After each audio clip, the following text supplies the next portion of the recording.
made a mistake, यदि आपने गलती की है, some woman made a mistake, some man made a mistake, some boy or girl made a mistake, don't think. Scream out in despair, Lord, save me or I'll perish. किसी महिला ने गलती की है, किसी पुरुष ने गलती की है, किसी लड़के या लड़की ने गलती की है, तो डूबिए मत, व्याकुलता होकर चिल्लाइए, प्रभु मुझे बचा ले, नहीं तो मैं मर जाऊंगा। Get desperate about it. God will hear you. इस विषय पर व्याकुल हो जाए, परमेश्वर आपकी सुनेगा। You always hear the desperate soul. That's what I'm trying to tell you about. Our dear Lord, Jesus Himself, in the world's greatest battleground, Gethsemane, He cried out in despair. वो व्याकुल प्राण की आवाज सुनता है, यही मैं आपको बताना चाह रहा हूँ। गतसमनी में हमारा प्रिय प्रभु यीशु स्वयं इस संसार के महान संघर्ष के मैदान में था। वो व्याकुलता में चिल्लाया, Should He take the sins of the world, or should He just remain on earth with His beloved disciples, what He wanted to do? उसे संसार के पाप उठा लेने चाहिए या उसे केवल अपने प्रिय शिष्यों के साथ इस संसार में रहना चाहिए? वो क्या करना चाहता है? But what's His humility as He humbled Himself? Not my will, but thine be done. Humble Himself to the Word, the promised Word of the God of heaven. परंतु उसकी दीनता को देखिए, जैसा कि उसने अपने को दीन किया, मेरी इच्छा नहीं परंतु तेरी इच्छा पूरी हो। अपने को वचन में दीन किया, स्वर्गीय परमेश्वर का प्रतिज्ञा किया हुआ वचन। Notice, then He went a little further. And if He went a little further, how much more ought we to go a little further? ध्यान दीजिए, वो थोड़ा आगे गया, और यदि वो थोड़ा आगे गया तो हमें कितना और आगे जाना चाहिए, समझे? And notice, the Scripture says here in Luke that He prayed earnestly. और ध्यान दें, यह लूका में पवित्र वचन कहता है कि उसने व्याकुलता में प्रार्थना की। Brother, sister, if Jesus had to pray earnestly, how much more have we got to pray earnestly? भाइयों बहनों, यदि यीशु ने व्याकुलता में प्रार्थना की, तो फिर हमें कितनी व्याकुलता में प्रार्थना करनी चाहिए? If Christ, the God of heaven, made flesh, had to pray earnestly, then how much more are we, sinners saved by grace, pray earnestly? यदि मसीह स्वर्ग का परमेश्वर शरीर बना और उसे व्याकुलता में प्रार्थना करनी पड़ी, तो फिर हमें कितना करना चाहिए? पापी जो अनुग्रह से बचाए गए हैं, व्याकुलता में प्रार्थना करें। If the decision drove the Son of God into despair, what will it do to you and I? Desperately we must cry. यदि निर्णय ने परमेश्वर के पुत्र को व्याकुलता में पहुंचा दिया, तो फिर ये आपके और मेरे साथ क्या करेगा? हमें व्याकुलता में चिल्लाना चाहिए। God in these last days has manifested Himself so to us by His great signs and power should make us desperate. That's right. इन अंत के दिनों में परमेश्वर ने अपने आप को हम पर इतना प्रकट किया है, अपने महान चिन्हों और सामर्थ्यों में हमें व्याकुल हो जाना चाहिए। ये ठीक बात है। And is willing to heal us and save us, or to throw us all into desperation to get to that healing stone. That's right. और वो हमें चंगा करना चाहता है और बचाना चाहता है। इससे तो हमें पूरी तरह से व्याकुल हो जाना चाहिए कि उस चंगा करने वाली चट्टान को पा सकें। ये ठीक बात है। Look, if Florence Nightingale, the great granddaughter of the late Florence Nightingale that founded the Red Cross, देखिए, यदि फ्लोरेंस नाइटिंगेल की परपोती जिसने रेड क्रॉस की स्थापना की, you see her picture in the book, weighed about 30 pounds. Cancer had eat her up. आपने पुस्तक में उसका चित्र देखा है, जिसका भार लगभग 30 पाउंड था। कैंसर ने उसे खा लिया था। From London, England, they brought her from Africa. London, England. London, England, वे उसे दक्षिणी अफ्रीका से लंदन, इंग्लैंड लाए थे। And there, in despair, Brother Bosworth wrote back to her and said, we can't come to Africa. और वहाँ निराशा, भाई बॉसवर्थ ने उन्हें लिखकर बताया था कि हम दक्षिणी अफ्रीका नहीं जा सकते। She wrote back, had a nurse to write and said, I can't be moved.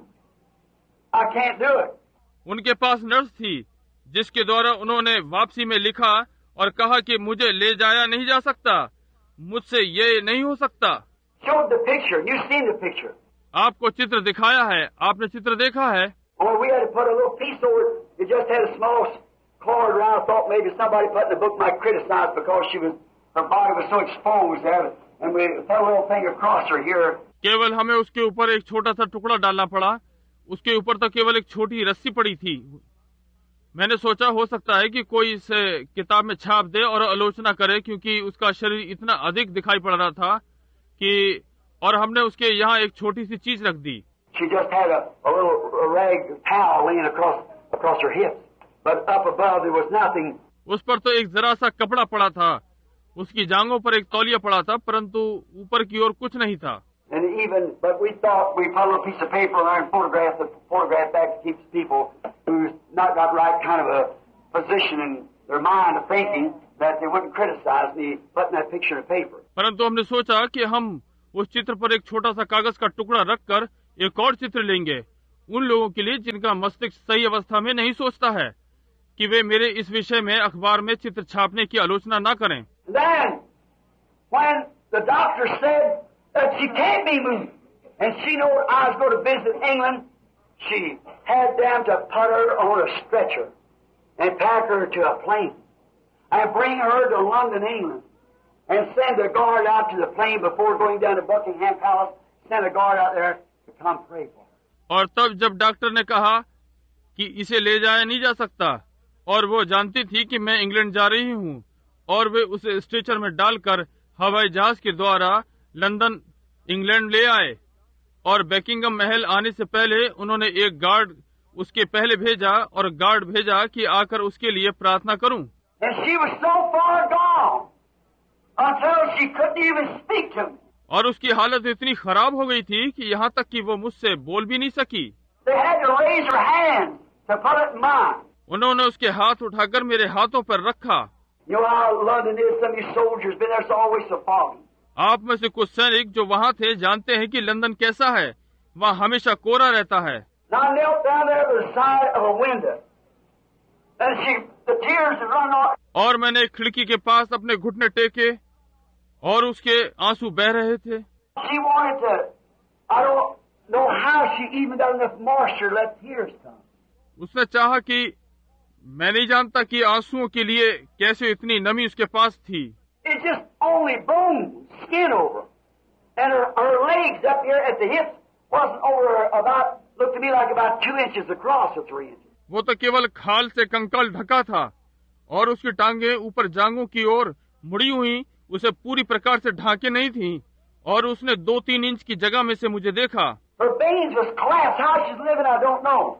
उसकी नसें सूख गई थी, वो किस प्रकार जीवित थी मैं नहीं जानता। You see her picture later. बाद में आपने उसका चित्र देखा है। I knelt down by the side of the bed. मैंने उसके पलंग के पास घुटने टेके। Now she was desperate. Whether I could come or not, they're going to bring her anyhow. अब वो व्याकुल थी कि मैं वहाँ आ सकूंगा या नहीं, जैसे भी हो वे उसे ला रहे थे। And I got down there. My heart was bleeding within me, the faith of that poor little dying creature. And I prayed with all the heart that I had. और मैं वहाँ पहुँचा और मेरा हृदय अंदर ही अंदर रो रहा था इस बेचारी मरने वाले जीव के विश्वास को देखकर, और मैंने अपने हृदय की पूरी गहराई से प्रार्थना की। And while I started to pray, a little turtle dove come through on the window, began to walk up and down cooing. और जब मैंने प्रार्थना करना शुरू किया तो एक छोटी फाख्ता खिड़की पर आ गई और वो आवाज करती हुई इधर उधर चलने लगी। I thought it was a pet. I hadn't been in England about an hour, just coming from the airport down there. And I thought it was a pet. मैंने सोचा ये पालतू है। मुझे इंग्लैंड आए हुए 1 ही घंटा हुआ होगा। मैं हवाई अड्डे से सीधा वहीं गया था और मैंने सोचा कि ये पालतू है। And when I raised up and said amen, it flew away. और जब मैं उठ खड़ा हुआ और आमीन कहा तो वो उड़ गई। And I started to ask the brethren, did they hear that dove? और मैंने भाइयों से पूछना शुरू किया, क्या उन्होंने उस फाख्ता की आवाज सुनी? They were talking about it. And when I started to say, did you see what that dove means? It come out, thus saith the Lord. You'll live and not die. और वे उसके विषय में बात कर रहे थे, और तब मैंने कहना शुरू किया कि आपने देखा कि उस फाख्ता का क्या अर्थ था? ये यहोवा यूं कहता है, आया है, आप जीवित रहेंगी, मरेंगी नहीं। And she's living today. What desperation! Heaven. और आज वो जीवित है। क्यों? व्याकुलता। Desperation drove the woman to take a stand, live or die. व्याकुलता उस स्त्री को इस निर्णय पर ले आई कि जीवित रहे या मरे। Desperation arranged it that she got there at the same time I did, and a token from God, He sent a dove to give thus. Desperate. व्याकुलता ने ही ऐसा प्रबंध किया कि जब मैं वहां पहुंचूं, वो भी पहुंचे, और परमेश्वर ने चिन्ह के लिए एक फाख्ता को भेजा ताकि व्याकुल को यहोवा यूं कहता है दे।